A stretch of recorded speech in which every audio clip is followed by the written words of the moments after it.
ஆண்டவரும் இரட்சகருமாயிருக்கிற இயேசு கிறிஸ்துவின் நாமத்தில் உங்களுக்கு நண்பன் வாழ்த்துக்கள். பிரியமானவர்களே, இந்த புதிய மாதத்தில் உங்களை சந்திப்பதில் நான் மிகுந்த மகிழ்ச்சி அடைகிறேன். கர்த்தர் ஒவ்வொரு நாளும் நம்மை அற்புதமாய் அதிசயமாய் வழிநடத்தி வருகிற நல்ல தகப்பனாய் இருக்கிறார். அப்படியாய் இந்த புதிய மாதத்திலும் கூட கர்த்தர் எனக்கு ஒரு வார்த்தையை கொடுத்திருக்கிறார். அந்த வார்த்தையை நான் உங்களுக்காய் சொல்லி நான் ஜெபிக்க ஆசைப்படுகிறேன். வாசிக்கலாம். லூக்கா 12வது அதிகாரம் 7வது வசனம். வேதம் இப்படியாய் சொல்லப்படுகிறது.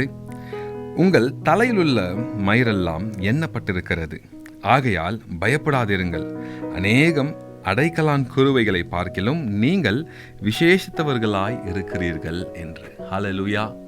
எவ்வளோ அழகான ஒரு வார்த்தையை கர்த்தர் இந்த புதிய மாதத்துக்கு கொடுத்திருக்கிறார் பாருங்க.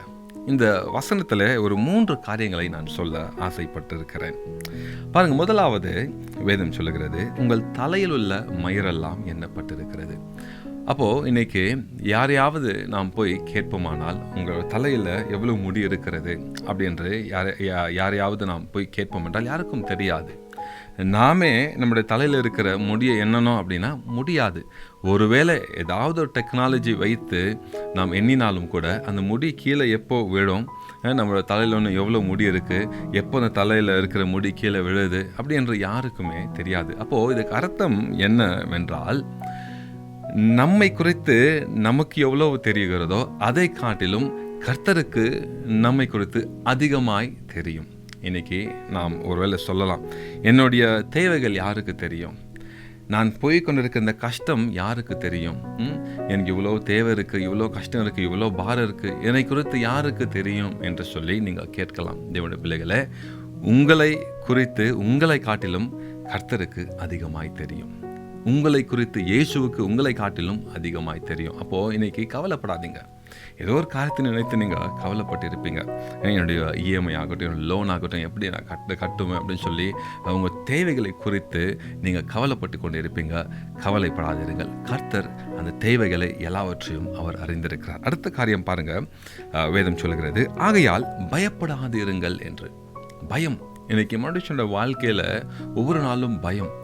தன்னுடைய சரீரத்தில் ஏற்படுகிற பலவீனங்களை பார்த்து பயம், வியாதிகளை பார்த்து பயம், சுற்றிலும் நடக்கின்ற காரியங்களை பார்த்து பயம். இந்த பயத்தினால் அநேகர் இன்னைக்கு பாருங்கள் சமாதானத்தை இழந்து போய்விடுறாங்க. இந்த பயத்து நிமித்தம் அநேகர் இன்னைக்கு நிம்மதி இல்லை, நிம்மதியான ஒரு தூக்கம் இல்லை.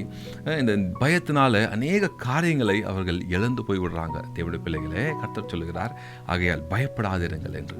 பயப்படாதீங்க. God knows everything. உங்களுடைய தேவைகளை அவர் அறிந்திருக்கிறார், உங்களுடைய சூழ்நிலைகளை அவர் அறிந்திருக்கிறார். அதற்கு நீங்கள் பயப்படாது இருக்கணும். முதலாவது காரியம் கர்த்தர் தான் சொல்லுகிறார், நீங்கள் பயப்படாதிருங்கள். அப்போ இந்த பயம் நம்முடைய வாழ்க்கையில் வந்துவிட்டால் இருக்கிற நிம்மதி, சந்தோஷம் எல்லாமே போய்விடும். அப்போ இந்த மாதத்தில் கர்த்தர் சொல்லுகிறார், நீ பயப்படாத. உனக்கு என்ன தேவை, உனக்கு என்ன அற்புதம் தேவையா, நான் செய்வேன். உன் தேவைகள் சந்திக்கப்படணுமா, நான் அதை சந்திப்ப வைப்பேன் அப்படின்னு சொல்லி கர்த்தர் சொல்லுகிறார், நீ பயப்படாதே என்று சொல்லி. ஆமாங்க. 3வது காரியம் பாருங்க, அநேகம் அடைக்கலான் குருவிகளை பார்க்கிலும் நீங்கள் விசேஷித்தவர்களாய் இருக்கிறீர்கள். இவ்வளோ அழகான ஒரு வார்த்தை பாருங்க. அநேகம் அடைக்கலான் குருவிகளை பார்க்கிலும் நீங்கள் விசேஷித்தவர்கள். அப்போ he is a creator. God is the creator. பாருங்க, இந்த குருவிகள் மேல் அவர் அவ்வளவு கவனமாக இருக்கிறார். அப்போது அநேகம் அடைக்கலான் குருவிகளை பார்க்கிலும் நீங்கள் விசேஷித்தவர்கள் என்று வேதம் சொல்லுகிறது. அப்போது பாருங்கள், the Lord is the creator of the universe. அவர் எல்லா காரியத்தின் மேலும் கவனமாய் அவர் இருக்கும் பொழுது பாருங்கள், அவர் சொல்கிறார், இந்த குருவிகளை பார்க்கிலும் நீங்கள் விசேஷித்தவர்களாய் இருக்கிறீர்கள் என்று. அப்போது இந்த உலகத்தில் இன்னைக்கு அநேக ஜனங்கள் உங்களை பார்த்து ஒரு வேளை சொல்லலாம், நீ ஒன்றுக்கும் பிரயோஜனம் இல்லை, நீ எதை தொட்டாலும் அது விளங்குவது இல்லை, நீ ஒரு உதவாக்காரன் அப்படின்னு சொல்லி அநேகர் இந்த உலகத்தில் இன்னைக்கு உங்களை ரிஜெக்ட் செய்யலாம். நீ தகுதி இல்லாதவன் என்று சொல்லலாம். ஒருவேளை உங்கள் ஆஃபீஸில் சொல்லலாம், ஒருவேளை இன்னைக்கு உங்கள் வீட்டில் சொல்லலாம், நீ தகுதியே இல்லை, உனக்கு ஒரு தகுதியும் இல்லை அப்படின்னு சொல்லி. ஆனால் இந்த உலகத்தை உருவாக்கினவர், எல்லாவற்றிலும் மேலானவர், அவர் உங்களை பார்த்து என்ன சொல்லுகிறார் தெரியுமா, நீங்கள் விசேஷித்தமானவர்கள் என்று. ஆம் தேவனுடைய பிள்ளைகளே, இந்த மாதத்தில் கர்த்தர் சொல்லுகிற ஒரு வார்த்தை, நீ பயப்படாதே. உன் தேவைகள் என்னவென்று நான் அறிந்திருக்கிறேன், அதை நான் பார்த்து கொள்வேன். நீ ஒன்றை குறித்தும் நீ பயப்படாதே, நீ விசேஷித்தமானவன், நீ விசேஷித்தமானவள் என்று கர்த்தர் உங்களை பார்த்து சொல்கிறார். ஆம் தேவனுடைய பிள்ளைகளே, யார் என்ன சொன்னாலும் அதை நீங்கள் மனசில் எடுத்துக்காதீங்க. யார் என்ன சொன்னாலும் அது ஒரு பொருட்டாக நீங்கள் எடுத்துக்காதீங்க. உங்களை உருவாக்கினவர், இந்த உலகத்தை உருவாக்கினவர் உங்களை பார்த்து சொல்லுகிறார், நீ விசேஷித்தமானவன், நீ விசேஷித்தமானவள் என்று.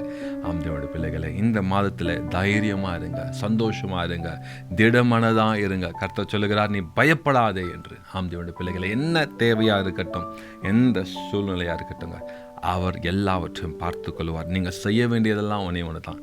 கர்த்தரை இன்னும் அதிகமாய் தேடுங்க, அவரை இன்னும் அதிகமாய் நேசிங்க, இன்னும் ஜெபிங்க, அவர் சமூகத்துக்கு வாங்க, அவர் எல்லாவற்றையும் பார்த்து கொள்வார். நாம் ஜெபிக்கலாமா? அன்பின் தகப்பனே, இந்த புதிய மாதத்துக்காக ஸ்தோத்திரம் அப்பா. இந்த மாதம் முழுவதுமாய் தேவரீர் உம்முடைய அளவில்லாத கிருபையினாலும் பிரசன்னத்தினாலும் உம்முடைய பிள்ளைகளை நீர் தகப்பனே அப்பா, உம்முடைய பிள்ளைகளுக்கு நீர் தருவீராக, உம்முடைய பிள்ளைகளை நீர் ஆசீர்வதிப்பீராக அப்பா. தகப்பனே, உம்முடைய வல்லமையினால் நிரப்புவீராக. இந்த மாதத்தில் இருக்கிற எல்லா தேவைகளை இயேசுவின் நாமத்தினால் சந்திக்கப்படட்டும். உம்முடைய பிள்ளைகளுக்கு நல்ல ஆரோக்கியத்தையும் சௌக்கியத்தையும் சுகத்தையும் நீர் தந்து பாதுகாத்து கொள்ளும். பெரிய காரியங்களை செய்யும். இயேசுவின் மூலம் ஜெபிக்கிறோம் எங்கள் ஜீவனுள்ள நல்ல தகப்பனே. ஆமேன், ஆமேன், ஆமேன். God bless you.